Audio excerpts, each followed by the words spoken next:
The counterfactual, or sometimes called the subjunctive mood, and it's not a tense, it's a mood, which is kind of a technical term. I don't know if you really need to remember that, but do remember that the special form in English to communicate an idea about something that is not. That's counter to fact. And very often we refer to this in the past, but sometimes in the present.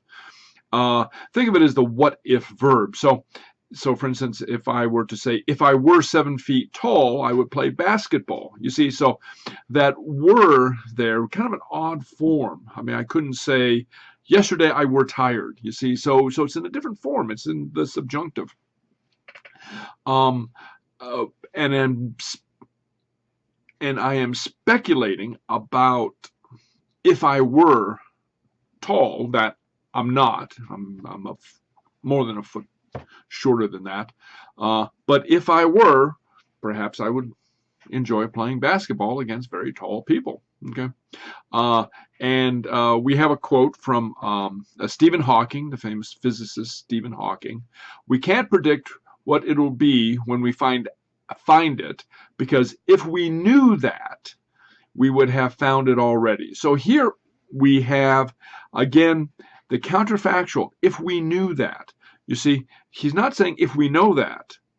He's saying if we knew that. And so here we have what might be a little confusion about the form that the counterfactual takes, in that sometimes it looks like the past tense. In fact, very often when we're using it in the present, it looks like the past tense, but it's not the past tense. It's the counterfactual. And I'll go on and explain that a little bit further as we go forward. And the past tense counterfactual actually looks like the past perfect.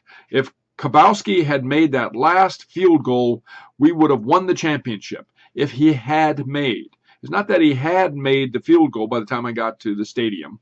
Or it's not that he made the field goal, because he didn't make it. So that special verb form communicates that something is not. If I were 7 feet tall, if we knew that, if Grabowski had made that field goal, the bum. Okay, anyway, so we'll go forward and we'll talk a little bit more about this special form of the verb, the counterfactual, or sometimes called the subjunctive mood.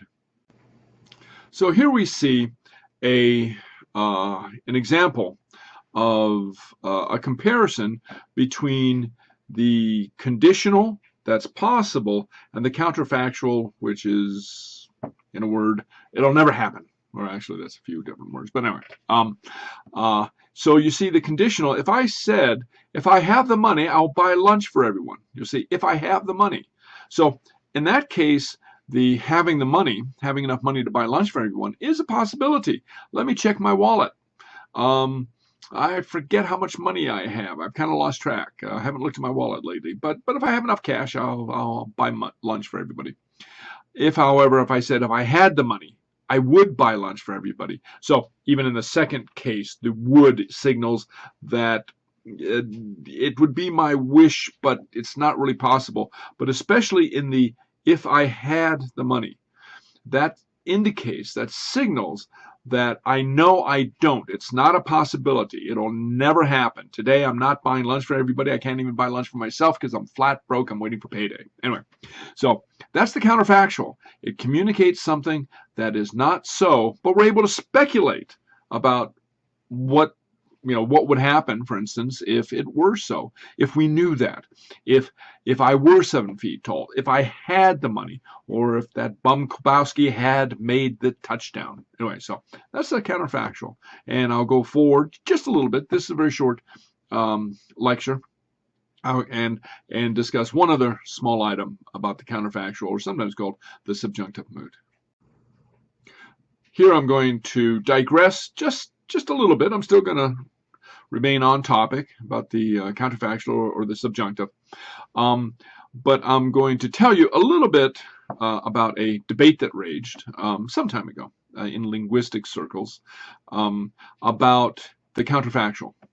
The general idea is it possible for people who speak a particular language to speak easily or to refer to or even to think about ideas that are not easily expressed in the language. I mean, so for instance, if your language does not have a word for something, does that idea naturally occur to you? I mean, so for instance, in English, what's the word for déjà vu? What's the English word for déjà vu?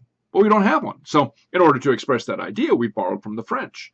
So now it's encased in English, but how did people refer to déjà vu before we stole the word from the French?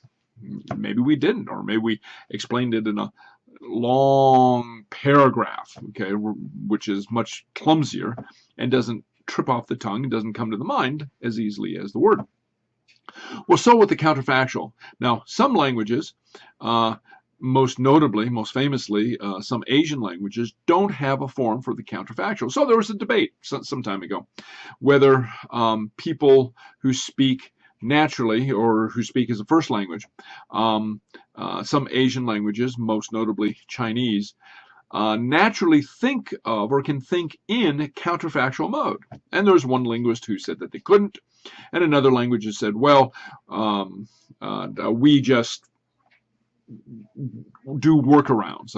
So we say, so instead of saying if I were 7 feet tall, we say something like if I am 7 feet tall and I'm not 7 feet tall, I would play basketball. So anyway, but just a little debate. But in English, the counterfactual does allow us to easily glide into thinking about the what if. And you can even think about this as the what if form. It allows us to think about things and to express them succinctly. Things that are not, states that are not, actions that never happened.